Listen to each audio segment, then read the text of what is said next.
did the song The Apology, and then someone was like, bling, hold on, I need to do something where I ain't just rapping.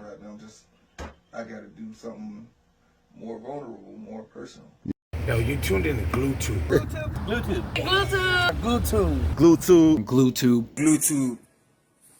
Bluetooth, word at? Good vibes. When you talking negative, I'm saying goodbye. I refuse to let your aura kill a good high. I'm going to toast to all the ones that stood by and have a good time. You ever had this happen to you? You're getting ready to go somewhere, you hop inside your car, and then this happens. Yeah, that part. Go ahead and try it again. It ain't starting, bro. You can go ahead and stop. Look, don't get frustrated. Don't get frustrated.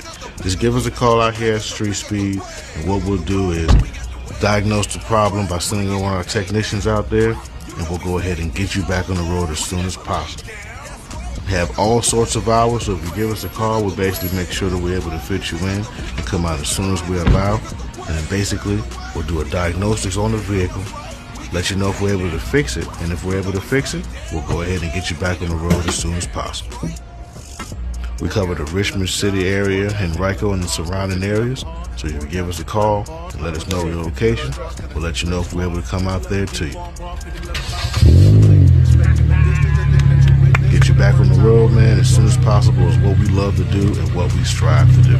So, again, if you have any issues and need to give us a call at 804-852-8038. Oh, don't bust your butt, dog. Come on down to West Broad Street if you want to see our shop directly. Yeah, we got a shop.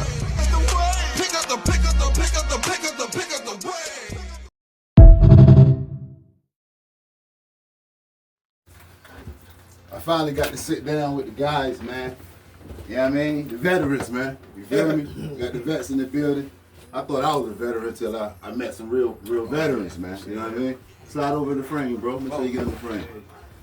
Yeah, so I told F. Low how much this project meant to me, and I'm telling the world. I know I done posted it and, you know, shared my sentiments about it, but I feel like I told him, I'm telling y'all, I feel like as an artist, vulnerability is something that a lot of people leave out. You feel me? And he brought that along with bars, hot bars, and also like storytelling. Like you can be vulnerable, but not really be talking about yourself.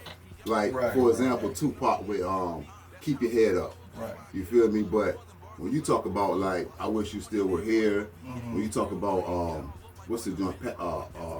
Past Friends. Brothers of Yesterday. You know what I mean? Like things like that. That's personal. That let me know like how you feel. Like you know what I mean? Right. So like I said, we're gonna do the because I want to talk to him more about this project. We'll probably do that later on if I see him on this visit.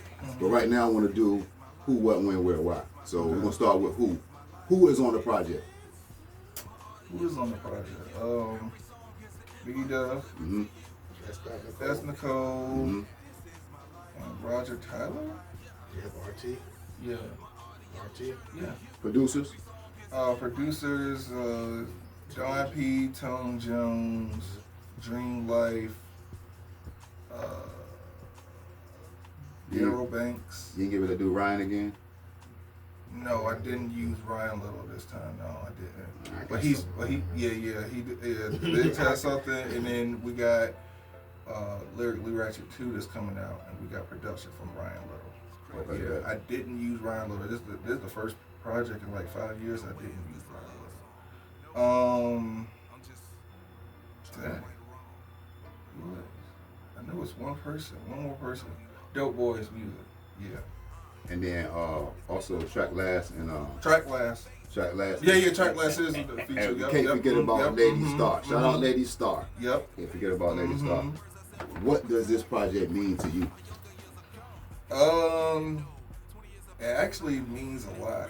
All right, so even how the project came about was kind of how I do all my projects. I don't know what the album's really gonna be. You know what I'm saying? I don't really like to plan it out. It just happens. So at first it was just gonna be one of those His Beats My Bars project, and I was just gonna do something with just Tone Jones. And then I was like, I did the song The Apology, and then someone was like, "Cling." Hold on, I need to do something where I ain't just rapping. I gotta do something more vulnerable, more personal. Yeah. You know what I'm saying? And that's pretty much how that came about.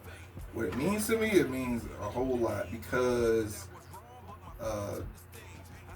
although I can do the storytelling and the vulnerability and everything like that, I really don't care much for going too personal on my music, so I ended up doing that. Right. And the process was really it kind of helped me wake up some feelings that I try to put away for a while. Was it therapeutic though? After you did it, did you feel like regret, or was you like, yeah, I'm glad I did this?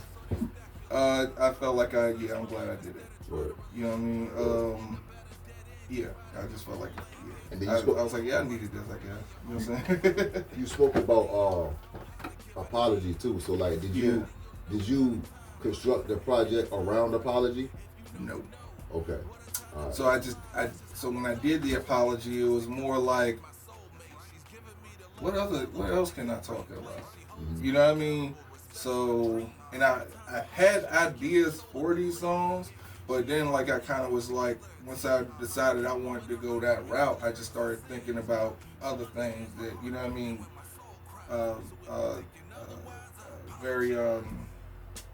very important parts in my life, so that I can write about. Yeah. So that's kind of what I just kept it moving. I kept it going. All right. So, the win part. First off, the date, because the title of the project is the date.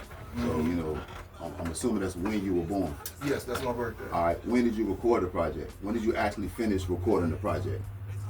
When I finished? Yeah. When was the last song buttoned up? Or did you record it and you was December sitting 18th? on it? For real? Yeah. And you dropped it 3 days later? Yeah. So Playboy Carter, you biting him then. He was in the studio to the last minute. That's what's up there, all right? Mm-hmm. And what song was that? That was the greatest, right? That was the greatest. I like when you do stuff like that. You got another one. What's the other one, Best in the World? Yes. Mm-hmm. I like when you do songs like that. Like, because that's how I feel. I feel I'm the best. You know what I mean? When I pick my pen up, I feel I'm the best. Now, when I get off the microphone, I get somebody their credit. You know what I mean? Black Thought's more technical, and whatever. But until somebody gets I'm on the record, mic. When I'm on the mic, I'm the best. until somebody gets on the record with me and shuts me down, that's how I I'm feel. the best. Even if we neck and neck, I feel like I'm the best. Right. So when you do that, I like that. I like when you say stuff like that. You know what I mean? The greatest wasn't even about me being the greatest rapper. The greatest was just not me just trying to be the greatest at everything I did.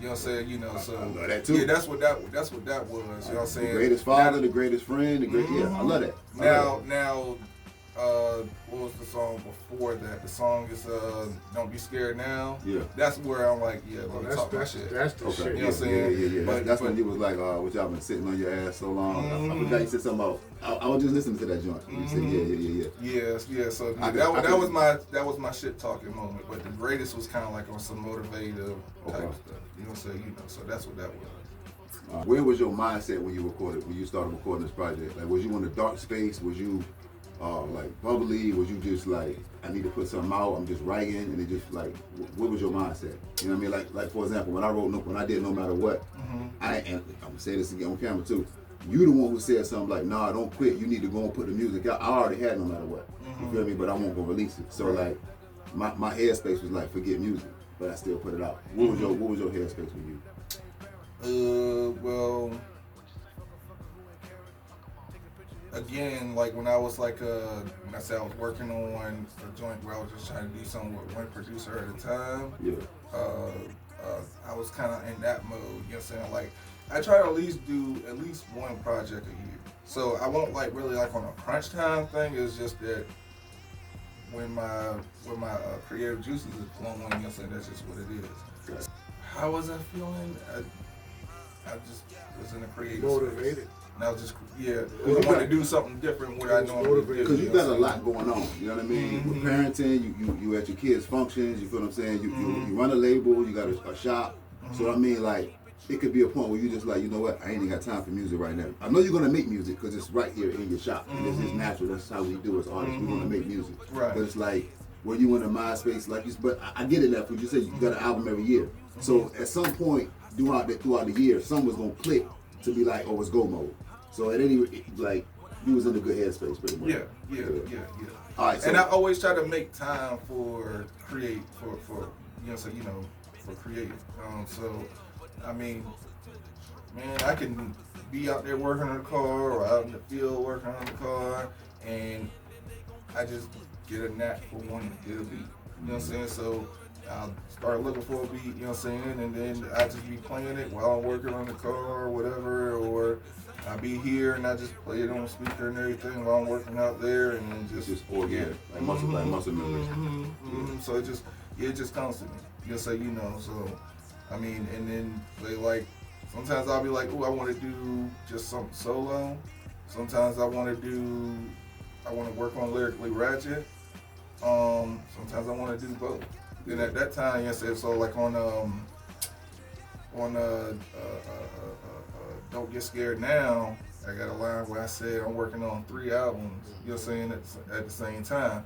In which I was, you know what I'm saying, but I was like, I don't need, that's just too much, you know what I'm saying? So I'll just do my solo and then I'll do the Veterans project. You know what I'm saying? But at that current time, I was working on 3 projects. You could whoop another one out. You one of my few peers that got as many projects, if not more, than me. I think we talked about this before. I think you got more. And I don't know what people like that. Last question I want to ask. You got to get that because I'm going to ask him this anyway. Why do you think he had your ass on the project? What you mean? Why do you think he had you on the project? He said that I always gotta be on one of his projects. Man, he says that I mean, I think it's like maybe like 1 or 2 projects that he has. Why did you have him on the project? Why Biggie Deaf? Why him? You know what I'm saying? Wait, that's my partner. You know what I'm saying? You know, and I mean, truth be told, he was actually like I guess you could say he was kind of an EP. Because he kind of helped me.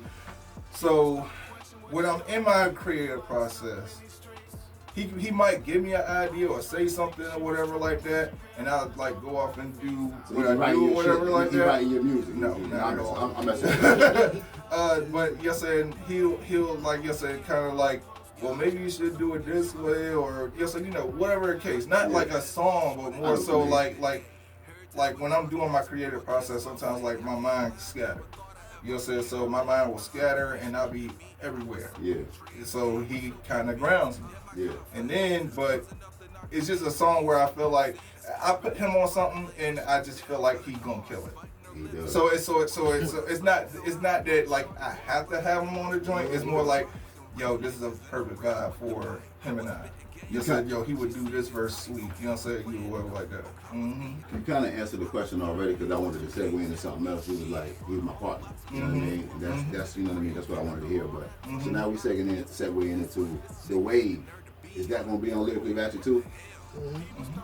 Lyrically Ratchet 2 is technically done right now. When is it coming out?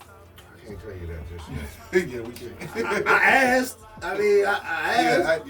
I'll put it like this. I can't say anything right now. How soon it is. If it were up to me, it would be out. But he's like, yo, let it. You're welcome. We gotta let it marinate. You know what I'm saying? So especially after. And then now I got times where I'll be listening to it because I listen to it, and I'll be like, oh yeah, we should do this. Oh yeah, he was right. Yeah, we should do that. Like that. So then we just gotta find time for said person to insert what we need to insert. That's dope. But essentially, like we're already working on Lyrically Ratchet 3.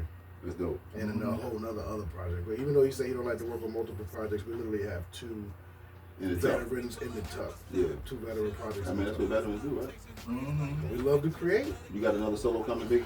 I got like 3 in the cut, but I do it worse. I do worse to me what I'll be doing to us. Where I'll be like, oh, let's marinate on some shit, and I do that very heavily to me. I am my heaviest critic, as we all are, and so I just usually I'll get a part like he heard one of my most recent ones, and I got 2 other ones. I had 3 Pieces of Biscuit. I had the second version of that. I got a project with one of our producers solo. Like I got stuff in the cut, But it's just like, I get to this point to where I'm just like,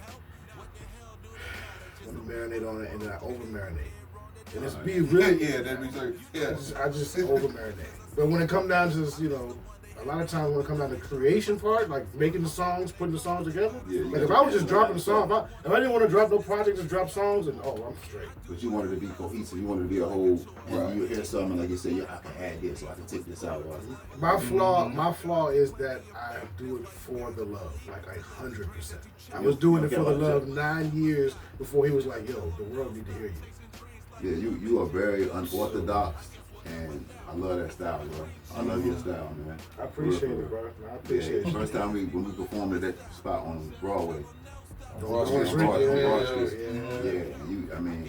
had the whole crowd, bro. I was like, who's this little dude, man? Just regular dude, bro. This is regular dude, man. Regular dude with extreme talent, man. Salute to you, brother. And you be singing, too. What I like about your style, too, is like, you like the car version of Pusha T. How Pusha always rap about coke. Not all, but you don't always rap about that. But you find a way to incorporate, you know what I mean? And that's dope. And you starting to do that more too, though. You know what I mean? That's my love. Is cars. Bikes and cars. You can hear him talking about bikes and cars. Yeah, they gonna get around. They definitely gonna get around. But look, yo, this was the Veterans. This is a little small mini interview. It's probably longer than I expected. I just really wanted to talk to him about his project because y'all need to get December 21st, but it's 12/21. December 21. December 21. Yeah, 12/21. Yeah. December 21. Y'all need to get that, man, for sure, for sure. And 3 Piece in the Biscuit and Lyrically Ratchet on the way. It said it's coming next week. Yep. Yeah. That's what you do. Yep. All right, cool. That's what they say. That's what they told. Y'all heard them, though. They said it on camera. Y'all heard it. Yeah. We out, man. Salute to the veterans. Stay glued to the tube. Yo, what's going on? This Biggie Deaf. That's Flip Barrinson. Newborn Veterans, a.k.a. the Vets. Got a new video out, Frenemies. Check it out on YouTube and check the song out on all DSPs. New song coming on the way. I ain't gonna tell you what it is yet though. Want you to win, others want you to lose. That's why you have to watch who you let in your crew. Not everyone is happy for you, so get a clue that the frenemies are lurking behind, and that's the truth. I was gonna play the whole video, then I thought about it. This jank fresh, man. Y'all go to YouTube and run them numbers up. December 21st by Flip Barrinson. Stream, like, share, all that. And Lyrically Ratchet 2 on the way, too. Ow! Pick up the way, pick up the way, pick up the way, pick up the way, pick up the